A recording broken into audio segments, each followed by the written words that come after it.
Season 5 കപ്പെടുത്ത ആൾ ആരോ ഗോളിമ്പലടിച്ചു season 5 കപ്പെടുത്ത ആളാണ് അഖിൽ മാരാർ. അതിൻ്റെ ഉള്ളിലെ കണ്ടസ്റ്റൻസ് ഒക്കെ ഒരേ സ്വരത്തിൽ പറഞ്ഞിട്ടുള്ള കാര്യമാണ്. അവനോട് സംസാരിച്ച് നിൽക്കാൻ പറ്റത്തില്ല. ഈ ഒരു ബിഗ് ബോസ് ഇഷ്യൂ സീസൺ 6 വന്നിട്ടും സീസൺ 5 ഈ കാര്യം സംസാരിച്ചപ്പോൾ ഞാനടക്കം ചോദിച്ചിട്ടുണ്ട്, അത് കഴിഞ്ഞ കാര്യമല്ലേ, പിന്നെ എന്തിനാ നീ സംസാരിക്കുകയാണെങ്കിൽ തന്നെ ക്ലാരിറ്റി കൊണ്ടുപോയോ, നിനക്ക് എന്താന്ന് ഞാനും ചോദിച്ചിട്ടുണ്ട്. അപ്പോൾ ഇതിനകത്ത് ഇവൻ പറയുന്നത്, അതായത് നമ്മുടെ റോക്കി ബായ് പറയുന്നത്, മറ്റേ ഈ ലുലുവിൻ്റെ അവിടെ പോയി തുണിവെക്കി കാണിക്കുന്ന ആരും, അതൊക്കെ നമ്മൾ സംസാരിച്ചിട്ടുള്ള ഒരു കാര്യമാണ്. കാരണം അഖിൽ മാരാർ എന്ന് പറഞ്ഞിട്ടുണ്ടെങ്കിൽ അതൊരു ഡിഫോൾട്ട് സെറ്റിംഗ് ആണ്. അവനെ സംസാരിച്ച് തോപ്പിക്കാൻ ആർക്കും പറ്റില്ല. പിന്നെ നിലപാടില്ല എന്നൊന്നും പറയില്ല. അഖിലിന് ആവശ്യത്തിന് കാര്യങ്ങൾക്ക് നിലപാടുണ്ട്. അഖിലിൻ്റെതായ ഒരു ഓഡിയൻസ് ഇവിടെ അഖിൽ ഉണ്ടാക്കി വെച്ചിട്ടുണ്ട്. അപ്പോൾ ലൈം ലൈറ്റിൽ നിൽക്കാൻ വേണ്ടിയിട്ടാണ് പുള്ളി ഇങ്ങനെ ചെയ്യുന്നത്. പുള്ളിക്ക് എന്നാൽ പിന്നെ പൈസ തിരിച്ചു കൊടുത്തുകൂടായിരുന്നോ, ഗെയിം മോശമാണെന്ന് പറഞ്ഞിട്ടില്ല. ഇവിടെ ഇങ്ങനത്തെ ഒരു സംഭവം നടക്കുന്നുണ്ടെന്നേ പുള്ളി പറഞ്ഞിട്ടുള്ളൂ. അപ്പോൾ ലൈം ലൈറ്റിൽ നിൽക്കുന്നുണ്ടെങ്കിൽ റോക്കി അത് അവൻ്റെ കഴിവെന്നേ എനിക്ക് പറയാനുള്ളൂ. മനസ്സിലായി? ഇപ്പോൾ താങ്കൾ വന്നിപ്പോൾ ഈ ഇൻ്റർവ്യൂവിൽ അഖിൽ മാരാറിനെ പറ്റി സംസാരിച്ചു, അല്ലെങ്കിൽ വീഡിയോ കോൾ ചെയ്തു, അല്ലെങ്കിൽ ലൈവിൽ വന്നിട്ട് നിങ്ങൾ വീഡിയോ ചെയ്യുന്നു. നിങ്ങൾ എന്തിനാണ് ചെയ്യുന്നത്? നിങ്ങൾ ലൈം ലൈറ്റിൽ നിൽക്കാനല്ലേ ഇതൊക്കെ ചെയ്യുന്നത്?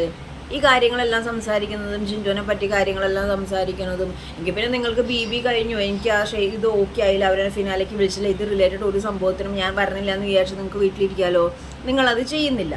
അപ്പം പുള്ളിയുടെ കാര്യങ്ങളിൽ പുള്ളി അങ്ങനെ ലൈം ലൈറ്റിൽ പുള്ളി നിൽക്കാൻ കാര്യങ്ങൾ പറയുന്നുണ്ട്. അത് കേൾക്കാൻ ഓഡിയൻസ് ഉണ്ട്. അത് പുള്ളിയുടെ ടാലൻ്റായിട്ട് പുള്ളി ചെയ്തു പോകുന്നു.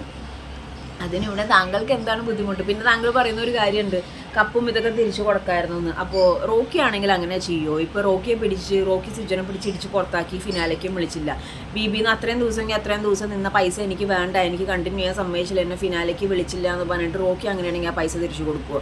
അവിടെ കാസ്റ്റിംഗ് കൗച്ചും കാര്യങ്ങളെല്ലാം നടക്കുന്നുണ്ടെന്നുള്ള കാര്യം പറഞ്ഞു എന്നുള്ള കാര്യം ശരിയാണ്. ഇപ്പോൾ ഞാനൊരു പരിപാടിക്ക് പോയിട്ട് എനിക്ക് കിട്ടേണ്ട റെമ്യൂണറേഷനും കാര്യങ്ങളെല്ലാം കിട്ടി.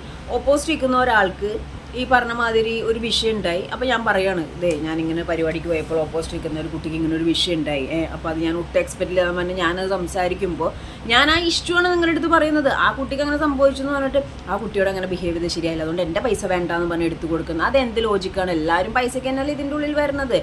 എന്താണ് പറഞ്ഞത്? അത് റിലേറ്റഡ് ആയിട്ടുള്ള കേസിനും മറ്റു കാര്യങ്ങൾക്കും പോകണമെന്ന് പറഞ്ഞു. അത് ചാനലുകാരായിട്ട് സംസാരിച്ചിട്ട് അത് ആ രീതിയിൽ പോകുന്ന രീതിയിൽ കാര്യങ്ങൾ എത്തിച്ചിട്ടുണ്ട്. ഇപ്പോൾ സിബിൻ്റെ കേസാണെങ്കിലും പ്രസ് മീറ്റിങ്ങിനും കാര്യങ്ങൾക്കെല്ലാം നടക്കുന്നുണ്ട്. അപ്പോൾ നിങ്ങൾ എന്താണ് മനുഷ്യ ഇങ്ങനെ എല്ലാവരും കുറ്റം പറയുന്നത്? എനിക്ക് മനസ്സിലാവുന്നില്ല. സിജോനെ തല്ലിയത് ന്യായീകരണം, അഖിൽ മാരാരെ കുറ്റം പറയുന്നു, ജിൻഡപ്പനെ കുറ്റം പറയുന്നു.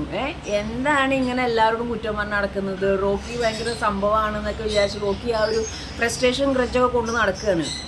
അപ്പോൾ റോക്കിക്ക് കിട്ടാനുള്ള പേയ്മെൻറ്റ് റോക്കി വേണ്ടാന്ന് വെച്ചു. അത് ആർക്കെങ്കിലും കൊടുക്കുമോ? എന്നെ ഫിനാലേക്ക് വിളിക്കാത്തതുകൊണ്ട് പാവപ്പെട്ടവർക്ക് അല്ലെങ്കിൽ ഓർഫനേജിൽ ആർക്കെങ്കിലും അല്ലെങ്കിൽ പ്രേക്ഷകർക്ക് എന്നെ കൊടുക്കാനായിട്ട് റോക്കി തയ്യാറാണോ? Absolutely I know that Rocky ഇപ്പോഴത്തെ ഒരു ഇതിൽ ഓക്കെ ആണെന്ന് പറയും. കാരണം എന്ന് വെച്ചാൽ റോക്കി പിടിച്ച് നിൽക്കുന്നത് എന്നെ തല്ലണ്ട അമ്മവാ, ഞാൻ നന്നാവില്ല, എൻ്റെ മുകളിൽ 4 കൊമ്പ് എന്നുള്ളൊരവസ്ഥയിലാണ് റോക്കി നിൽക്കുന്നത്. അപ്പോൾ അവർ ലൈം ലൈറ്റിൽ നിൽക്കാൻ കാര്യങ്ങൾ സംസാരിക്കുന്നുണ്ടെങ്കിൽ അഖിൽ മാരാർ എന്ന് പറയുന്ന മനുഷ്യൻ പൊട്ടണമെന്നല്ല. അയാൾ സംസാരിക്കുന്നുണ്ടെങ്കിൽ അതിൻ്റെ ആഫ്റ്റർ എഫക്റ്റും അവൻ തന്നെ ഏറ്റെടുത്തോളും. കാരണം എന്ന് വെച്ച് കഴിഞ്ഞാൽ അവനറിയാം എന്താ സംസാരിക്കുന്നത്, അവനെ കേൾക്കാൻ ആരൊക്കെ ഉണ്ടെന്ന് അവനറിയാം. അത് യൂസ് ചെയ്ത് അവൻ മുന്നോട്ട് പോകുന്നു. അതിന് താങ്കൾക്ക് എന്താണ് വിഷയം? അപ്പോൾ താങ്കൾ ഈ പറയുന്ന മാതിരി കപ്പും പൈസയും തിരിച്ചു കൊടുക്കണമെന്ന് പറഞ്ഞാൽ അവൻ കഷ്ടപ്പെട്ട് കളിച്ചെടുത്ത കപ്പും പൈസയും ഈ ഒരു പ്രോഗ്രാമിൽ ഇങ്ങനെ ഒരു വിഷയം ഉണ്ടെന്ന് പറഞ്ഞിട്ട് അവൻ കൊടുക്കേണ്ട കാര്യം എന്താ? നിങ്ങൾ കൊടുക്കുമോ? പോകുന്നുള്ളവർ കൊടുക്കുന്നത് എനിക്ക് തോന്നണില്ല.